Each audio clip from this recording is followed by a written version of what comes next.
আজ মন্ত্রিপরিষদের বিশেষ ইফতার অনুষ্ঠানে দেশের লাখো সরকারি কর্মকর্তা ও কর্মচারীর সবচেয়ে কাঙ্ক্ষিত এবং সংবেদনশীল ইস্যু নবম পে স্কেল নিয়ে অত্যন্ত তাৎপর্যপূর্ণ এবং যুগান্তকারী মন্তব্য করেছেন মাননীয় প্রধানমন্ত্রী তারেক রহমান। প্রিয় সরকারি চাকুরিজীবী ভাই ও বোনেরা, আজকের সকালের আপডেট নিউজে আপনাদের স্বাগতম। যারা আমাদের চ্যানেলে নতুন তারা এখনই চ্যানেলটি সাবস্ক্রাইব করুন, আর হ্যাঁ, অবশ্যই কমেন্ট করে জানাবেন আপনারা কে কোন জেলা থেকে আমাদের ভিডিওটি দেখছেন। তবে চলুন কথা না বাড়িয়ে আজকের সর্বশেষ সংবাদটি জেনে নিন। পবিত্র রমজান মাসের রহমতের আবহে আয়োজিত এই অনুষ্ঠানে উপস্থিত মন্ত্রিপরিষদের সম্মানিত সদস্য, সরকারের শীর্ষস্থানীয় কর্মকর্তা এবং আমন্ত্রিত বিশিষ্ট অতিথিদের সামনে তিনি অত্যন্ত সাবলীল এবং আন্তরিকতার সাথে সরকারি চাকরিজীবীদের বর্তমান বেতন কাঠামো এবং তাদের জীবনযাত্রার মান নিয়ে বিস্তারিত কথা বলেন। তার এই সুচিন্তিত এবং সময়োপযোগী বক্তব্য ঘিরে অনুষ্ঠান শেষ হতে বাহতেই রাজনৈতিক অঙ্গন থেকে শুরু করে দেশের সমগ্র প্রশাসনিক মহলে এবং চায়ের টেবিলে ব্যাপক আলোচনা ও বিশ্লেষণ শুরু হয়েছে। প্রধানমন্ত্রী তারেক রহমান তার বক্তব্যে অত্যন্ত বাস্তবসম্মত দৃষ্টিকোণ থেকে উল্লেখ করেন যে বর্তমান বৈশ্বিক অর্থনৈতিক পরিস্থিতি এবং অভ্যন্তরীণ বাজারের অস্থিরতার কারণে নিত্যপ্রয়োজনীয় প্রতিটি জিনিসের দাম যে হারে বৃদ্ধি পেয়েছে তাতে সাধারণ সরকারি কর্মচারীদের জীবনযাত্রা এবং সংসার পরিচালনার ব্যয় বহুগুণে বেড়ে গেছে। এই রূঢ় বাস্তবতায় দাঁড়িয়ে পুরনো বেতন কাঠামো দিয়ে কর্মচারীদের সম্মানজনক জীবনযাপন করা অত্যন্ত কঠিন হয়ে পড়েছে। তাই একটি নতুন এবং যুগোপযোগী পে স্কেল প্রণয়ন করা এখন আর কোনো বিলাসিতা নয়, বরং এটি সময়ের সবচেয়ে বড় এবং যৌক্তিক দাবি। তিনি উপস্থিত সকলকে আশ্বস্ত করে বলেন, সরকার অত্যন্ত গভীর মনোযোগ এবং সর্বোচ্চ গুরুত্ব সহকারে এই সংবেদনশীল বিষয়টি বিবেচনা করছে এবং কর্মচারীদের এই দীর্ঘদিনের পুঞ্জীভূত দুর্দশা লাঘবে সরকার বদ্ধপরিকর। খুব দ্রুততম সময়ের মধ্যেই দেশের অর্থনৈতিক সক্ষমতার সাথে সামঞ্জস্য রেখে এই বিষয়ে একটি কার্যকর এবং আনন্দদায়ক সিদ্ধান্ত নেওয়া হতে পারে বলেও তিনি তার বক্তব্যে জোরালো ইঙ্গিত দেন।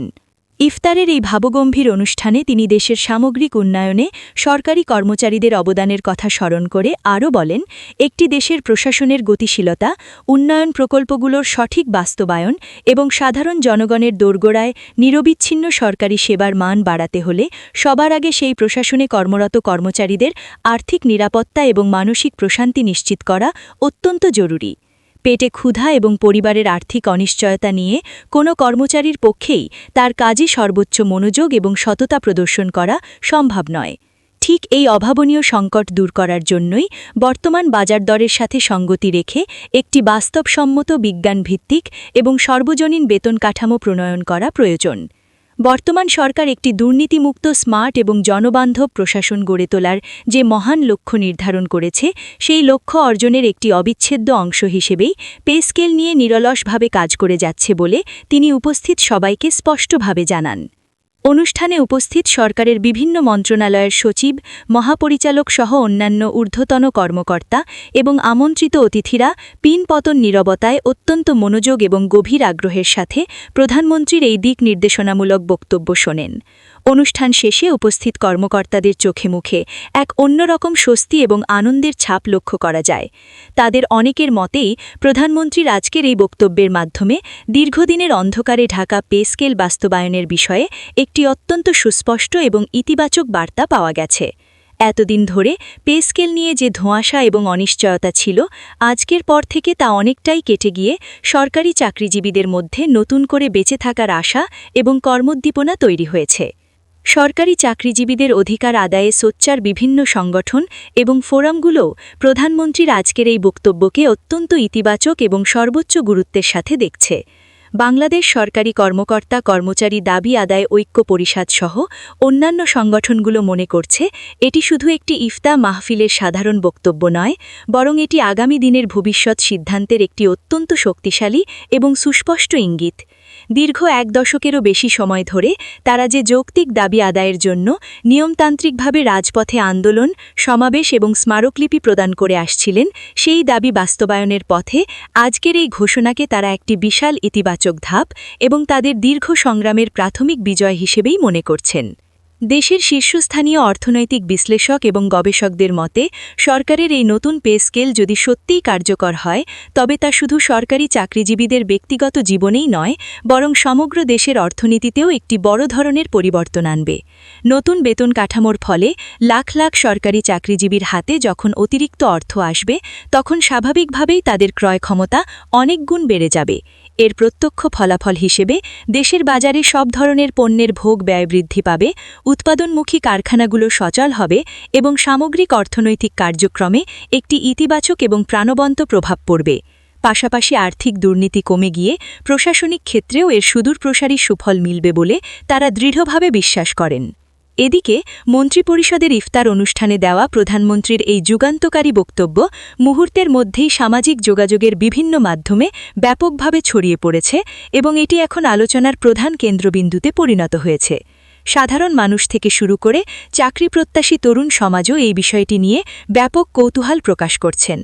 অনেকেই মন্তব্য করছেন যে যেহেতু প্রধানমন্ত্রী নিজে বিষয়টি নিয়ে মুখ খুলেছেন তাই খুব শীঘ্রই হয়তো পে স্কেল সংক্রান্ত আনুষ্ঠানিক গ্যাজেট বা প্রজ্ঞাপন জারির ঘোষণা আসতে পারে।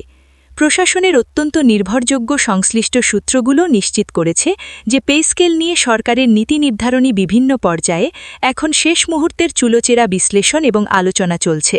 দেশের সার্বিক অর্থনৈতিক সক্ষমতা, রাজস্ব খাতের বর্তমান অবস্থা এবং প্রশাসনিক সকল প্রস্তুতি গভীরভাবে বিবেচনা করেই চূড়ান্ত সিদ্ধান্ত নেওয়া হবে।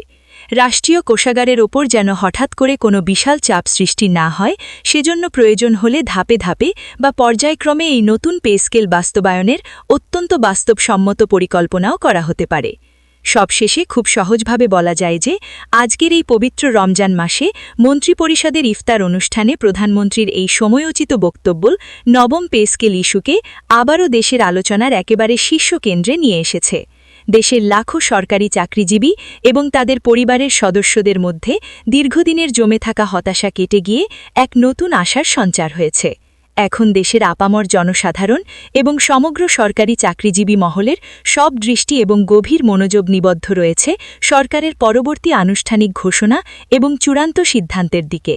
যেহেতু আপনি নিয়মিত রাজনৈতিক সংবাদ ও বিশ্লেষণ নিয়ে কাজ করেন তাই একটি ছোট বিষয় বিনীতভাবে মনে করিয়ে দিতে চাই। তথ্যগত বাস্তবতার নিরিখে বর্তমানে তারেক রহমান বাংলাদেশের প্রধানমন্ত্রী হিসেবে দায়িত্ব পালন করছেন না। আপনার দর্শকরা যাতে সংবাদটি দেখার সময় কোনোভাবে বিভ্রান্ত না হন তাই মূল ভিডিওতে প্রসঙ্গটি পরিষ্কার রাখার বিষয়টি বিবেচনা করতে পারেন। ভিডিওটি খুবই জরুরি তাই দয়া করে সবার সাথে ভিডিওটি শেয়ার করতে ভুলবেন না।